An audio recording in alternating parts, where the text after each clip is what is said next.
Here are 5 reasons why gold prices are about to cross $10,000 by the end of 2026. Last year, I made a video that gold prices will be between $6,000 to $10,000 by the end of next year. At that moment, gold prices were below $4,000, and it seems like my prediction is happening way faster than I thought. And that's because Donald Trump decided to wage another war against Iran. And this war is going to shoot gold prices to the roof if this war is going to last at least a few months. But usually, any war that the United States has taken usually lasts for years. Now, JP Morgan expects gold prices to cross $6,500. But I think that is an underestimation, and it's going to be way worse than that. So, here are 5 reasons why gold prices will cross $10,000. The first one is that most of the demand for gold is paper demand, which means that people are not buying the real physical gold, which means that the demand is way faster than most people imagine, and whenever there is a strong demand, prices instantly shoot. When you're buying gold, it is very difficult to move that gold from one place into another. So most of the gold traded in the market is not real actual gold, because there is also a cost that comes alongside buying gold. Imagine you buy gold from India.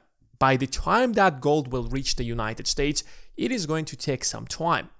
So most investors, even Wall Street, what they do is that they start buying futures. A future is a derivative.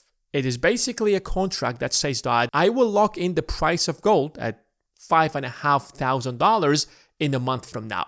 So if gold prices rise, let's say to $6,000, I have the right to buy gold at $5,500.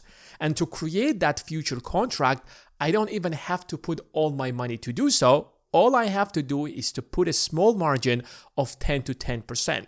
And that leverage allows investors to buy a lot of gold without actually putting the money. And that demand instantly pushes the price to increase. So it basically turns into a self-fulfilling prophecy. And because there is an entire war going on and investors are worried, it keeps creating the demand, which is why you see right now that gold prices are rising. So if this war is going to be dragged for at least the next few months, it can easily cross $6,000, $7,000 or $8,000 within the next couple of months or by the end of this year.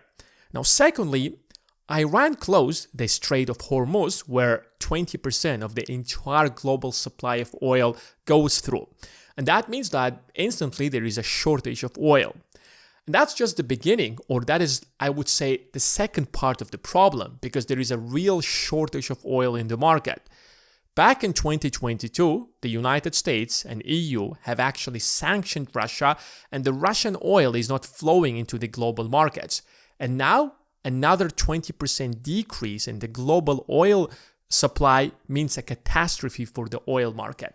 Now, it is not going to destroy the US economy because the United States is the world's largest producer of oil. But US oil companies are a fundamental part of the global oil market. So if the global oil prices rise, they will also rise in the United States. So it doesn't actually mean that the United States will be left without oil. It just means that oil prices will rise substantially. And that means that there is going to be a lot of inflation. Whenever there is inflation and prices rise, the dollar loses its value, which means that gold prices have to adjust and gold prices are going to rise. The third reason is the war with Iran is putting an end to the old world order and is creating a completely new world order. The previous world order was internationally rules-based order, and these rules were enforced by the United States since 1945. But in January of this year, the United States has actually captured the president of Venezuela, violating all the rules of international law. And now the United States has assassinated the leader of Iran, or alongside with Israel, they did that, which is again violating international law. Now, at first glance, it doesn't actually seem a big deal, but it creates a completely new world order that says that the strongest is going to take it all. And Global investors or global countries have been investing in the United States trillions of dollars. As of the time I'm recording this video, about $10 trillion of US treasuries and the US debt is being held by global investors. And almost a third of the entire stock market is also held by global investors.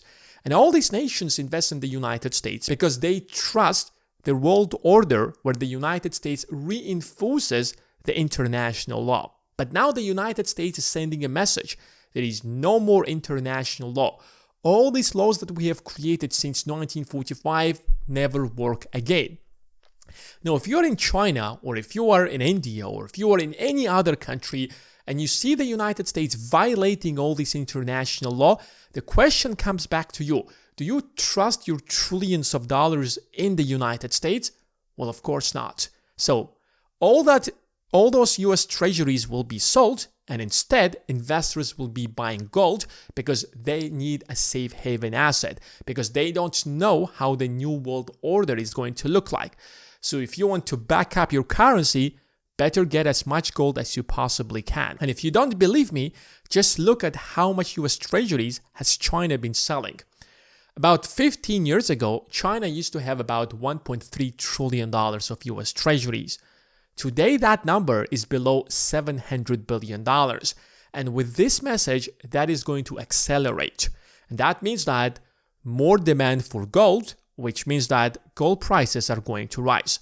So the demand for gold is not going to come from some kind of naive investors that are buying Bitcoin, for example, but rather the demand for gold is coming from central banks. These are not just professional investors, but rather these people use taxpayers' money to buy gold. That huge demand instantly drives the price of gold even higher. Fourthly, the war with Iran is disrupting the global supply chains. After 1944, because of that world order, companies focus on maximizing efficiency. So if you can produce something in another country for a lower price, go and do that because you will lower down the prices and you are going to win the competition in the market. But now the new world order says that you better manufacture that in your home country because there are no more international rules. These rules were enforced by the United States, and now the United States is the country that are breaking them. And a very great sign of that is that if you look at all the wars previously that the United States has launched, this is not the first war. It wasn't just forced by the United States, but rather all US allies would come behind the United States because the United States was doing that in the name of democracy and preserving the global world order. But this war left the United States allies on the side, and the United States is acting on its own, violating the international law. When the new standard is manufacture at home instead of offshoring to other nations where it's much more efficiently to produce that, what does that mean for the final cost? It is going to raise prices all across the globe. The global supply chains were protected primarily by the United States, but now the United States does not see a good reason to protect them anymore, because the first objective of Donald Trump is to bring manufacturing back to the United States. And if you do that and you start not maximizing for efficiency, but rather bring that because you want to continue being in business, that means higher prices. Higher prices means the dollar loses its value, which means that gold prices have to adjust, which means that gold prices are going to continue rising. And finally, it is creating a nightmare for the Federal Reserve. The main objective of the Federal Reserve is to protect the value of the dollar and ensure that inflation does not get higher than 2%. Because at that rate of inflation, the US economy can function sustainably over the long run. But stop for a moment and think what a situation that creates for the United States. The Federal Reserve wants to lower down interest rates because the US economy is slowing down right now, and there is a huge possibility of a recession. But how are you going to lower interest rates when inflation is rising due to two main reasons: higher oil prices and a disruption of global supply chains? So if you are the Federal Reserve, you don't know what to do at this point.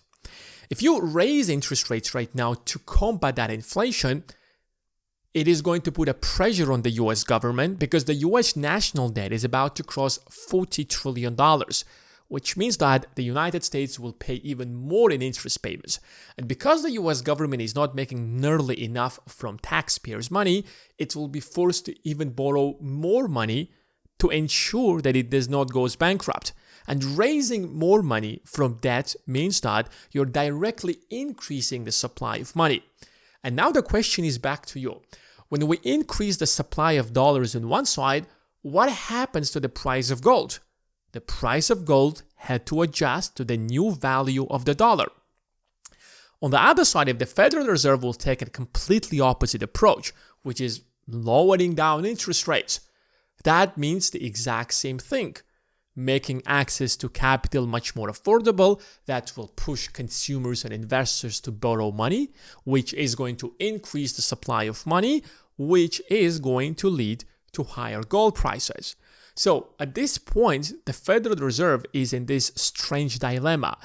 Whether it raises interest rates or lowers interest rates, one way or another, it is going to lead to much higher gold prices. So these are the 5 reasons why gold prices are going to continue rising throughout 2026 and most likely will cross $10,000. And if you want a step-by-step strategy on how you can massively profit from that, then make sure to check out the Investing Academy. The link is going to be in the description.